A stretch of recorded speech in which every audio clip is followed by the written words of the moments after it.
జై శ్రీరామ్. శ్రీమాత్రే నమః. శ్రీ గురుభ్యో నమః. 2024 సంవత్సరం ఫిబ్రవరి మాసంలో ఫిబ్రవరి 16 నుంచి 29 వరకు పక్షఫలాలు ప్రసాదించే గ్రహదేవతల యొక్క గోచర గ్రహస్థితుల సంచారం.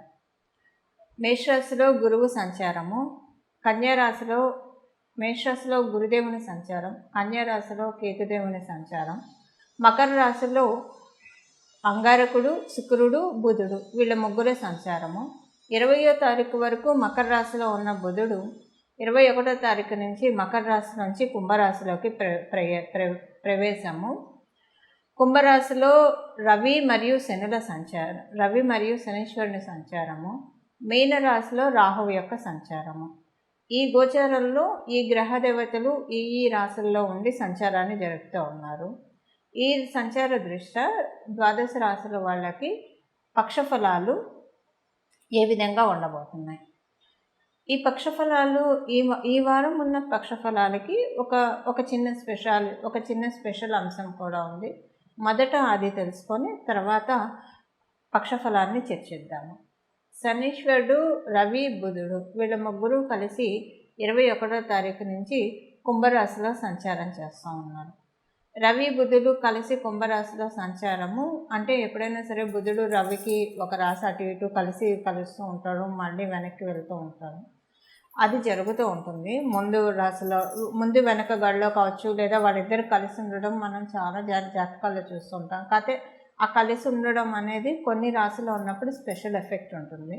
బుధాదిత్య యోగం ఇప్పుడు వర్తించదు కానండి, వేరే కొన్ని మంచి రాశుల్లో అవి పడ్డప్పుడు బుధాదిత్య యోగం వర్తిస్తుంది. ఇప్పుడు బుధాదిత్య యోగం లిటరల్గా అప్లికేబిలిటీ లేకపోయినా ఇక్కడ ఒక స్పెషల్ అంశం ఏంటంటే కాలపురుషుడు కుండలిలోంచి లాభస్థానమైన కుంభరాశిలో వీళ్ళిద్దరూ సంచారం చేస్తూ ఉన్నారు. లాభస్థానమైన కుంభరాశిలో లాభాధిపతితో కూడి సంచారం చేస్తున్నారు. అంటే ఆ రాష్ట్రాధిపతి అయిన శనీశ్వరుడితోటి కూడి వీళ్ళిద్దరి సంచారం జరుగుతూ ఉంది. శనీశ్వరుడు ఈ రాశిలో ఉండి సంచారం అనేది చాలా మంచి ఫలితాన్ని, అంటే వీళ్ళిద్దరితోటి కూడి సంచారము మంచి ఫలితాన్ని ప్రసాదిస్తుంది.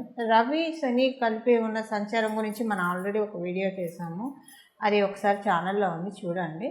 కానీ బుధుడు శని సంచారము కొన్ని మంచి ఫలితాలు ఇస్తుంది. అందులో కూడా లాభరాశిలో సంచారము ఏదైనా స్టోర్ చేసుకోవడానికి అవకాశం ఇస్తుంది. ఇప్పుడు కాలపురుషుడు కుండలిలోంచి కాబట్టి లాభస్థానం కాబట్టి ఫైనాన్షియల్గా మంచి స్టోర్ చేసుకోవడానికి, డబ్బులు నిల్వ చేసుకోవడానికి, సేవింగ్స్ మోడ్ స్విచ్ ఆన్ చేయడానికి అవకాశం ఉంది.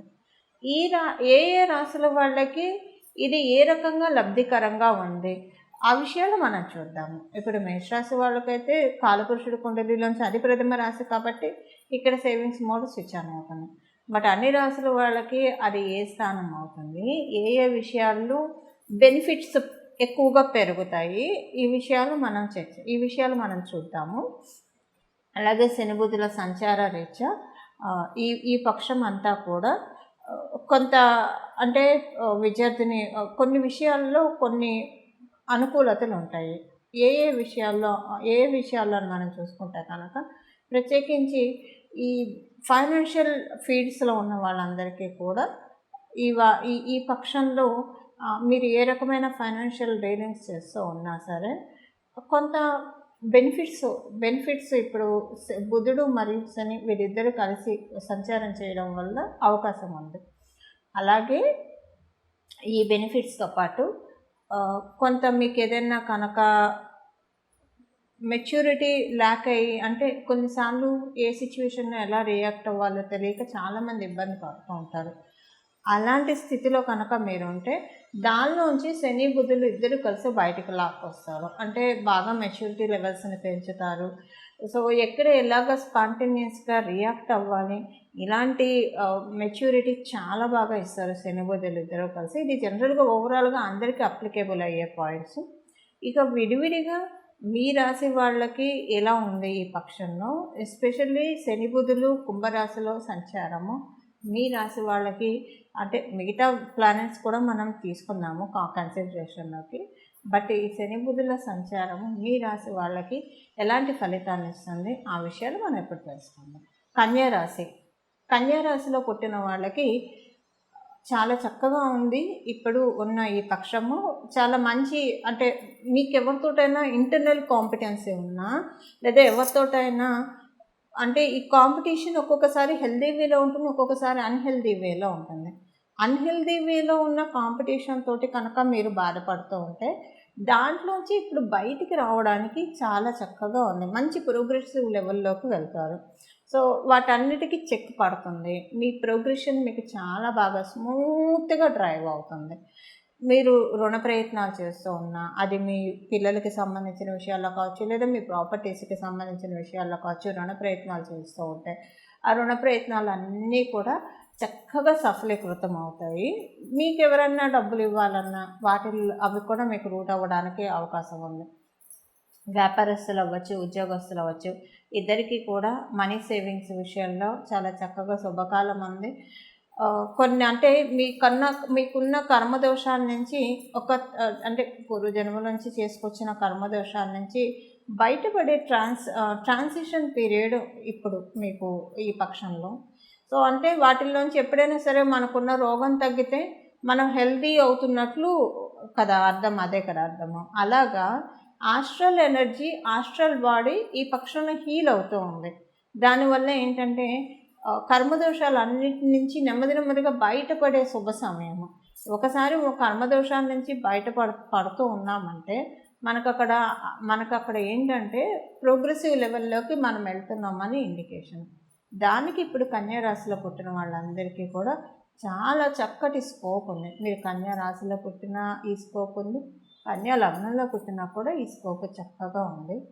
ఇది ఈ పక్షం యొక్క ఫలితాలు కన్యా రాశిలో పుట్టిన వాళ్ళకి. ఈ పక్షంలో చేసుకోవాల్సిన పరిహారము, శని బుధులు కుంభరాశిలో కలిసి ట్రావెల్ చేస్తూ ఉన్నారు, చాలా మంచిది.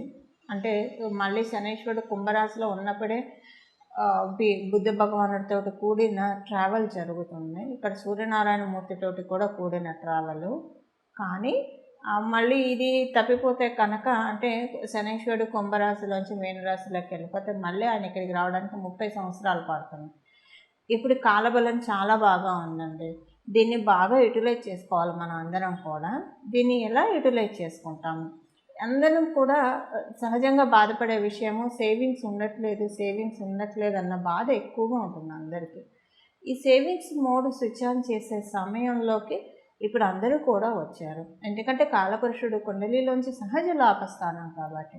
అయితే దానికోసం ప్రయత్నపూర్వకంగా ఈ పక్షంలో ఏం చేస్తే, ఏ పరిహారం చేయడం వల్ల, ఈ పక్షం అనే కాదు ఈ నెలంతా కూడా, అంటే ఇక్కడి నుంచి 4 రోజులు ఏ పరిహారం చేయడం వల్ల ఎంతో అంత మన జన్మజాతకాన్ని అనుసరించి మన సమర్థతకి తగ్గట్టు మనం అసలంటూ సేవింగ్స్ చేసుకోగలుగుతాము. లేదంటే ఏదైనా విషయాల్లో ల్యాకింగ్ ఉంటే దాన్ని ఓవర్కమ్ అవ్వడానికి ఏం చేయాలన్న విషయం మనం ఇప్పుడు చూద్దాము. దీనికి చేయాల్సిన పరిహారం వచ్చేసేసి వెంకటేశ్వర స్వామి వారి ఆరాధన చేయడము, ప్రతిరోజు కూడా గోవింద నామాలు చదవడము లేదా వినడము, ఇది చేయడము.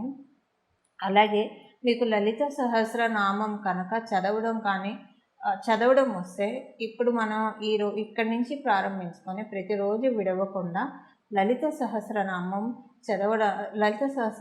చదవండి. మేము ప్రతిరోజు చదువుకుంటామండి, మాకు అలవాటు ఉంది, ప్రతిరోజు విడవకుండా చదువుకుంటామంటే మంచిది. ఇప్పుడు చేసే లలిత సహస్రనామం చాలా మంచి ఫలితాన్ని ఇస్తుంది. మీరు ఆల్రెడీ బాగా లలిత సహస్రనామం చదువుతున్న వాళ్ళైతే రెగ్యులర్గా మీరు స్పెషల్గా విష్ణు సహస్రనామం కూడా చదవడానికి ప్రయత్నించండి. లలిత విష్ణు 2 చేసుకోవచ్చు అందరూ కూడా. ప్రత్యేకించి రెగ్యులర్గా లలిత సహస్రనామం చదివే ప్రాక్టీస్ ఉన్న వాళ్ళు ఇప్పుడు విష్ణు సహస్రనామాన్ని కూడా చదవండి. కొంతమంది ప్రతిరోజు కూడా విష్ణు సహస్రనామం చదవడం ప్రాక్టీస్గా ఉంటారు. వాళ్ళు ఇప్పుడు విష్ణు సహస్రంతో పాటు లలిత సహస్రం కూడా చదవండి. అలాగే కొంతమంది 2 చదువుతూ ఉంటారు. 2 చదివే వాళ్ళైతే చాలా మంచిదండి. ఇప్పుడు మీరు చేసే ఈ పూజలు ఏవైతే ఉన్నాయో, ఈ స్తోత్ర పారాయణాల ఫలితాలు త్వరలోనే మీకు రిజల్ట్స్ ఇవ్వబోతున్నాయని అర్థం. ఈ 2 చదివే అలవాటు లేని వాళ్ళు రెండిట్లో ఏదో ఒకటి చదవండి. ఇద్దరు లలిత అన్న చదవండి లేదా విష్ణు అన్న చదవండి. రెండిట్లో మీకు ఏది వీలుంటే అది చదవండి. లేదు చదవడం మాకు చేత కాదు అని అనుకున్నప్పుడు కనీసం దృష్టి పెట్టి వినడానికి ప్రయత్నించండి. మొత్తం లలిత సహస్రనామం అంటే మొత్తం మీ అటెన్షన్ అంతా ఆ ఆడియో మీదే ఉండాలి, కానీ వేరే చోట ఉండకుండా చూసుకోండి. ఒకవేళ మీరు విష్ణు సహస్రనామం వింటూ ఉంటే మీ అటెన్షన్ అంతా ఆ ఆడియో మీదే ఉండాలి, కానీ వేరే చోట వెళ్ళకుండా చూసుకోండి. ఈ పరిహారం చేసుకోండి. కాలపురుషుడే కుండలి అనుసరించి కొన్ని యోగాలు ఉన్నాయి, ఆ యోగాన్ని ఒడిసి పట్టుకోవడానికి ప్రయత్నించండి. మంగళం. నమో భగవతే వాసుదేవాయ.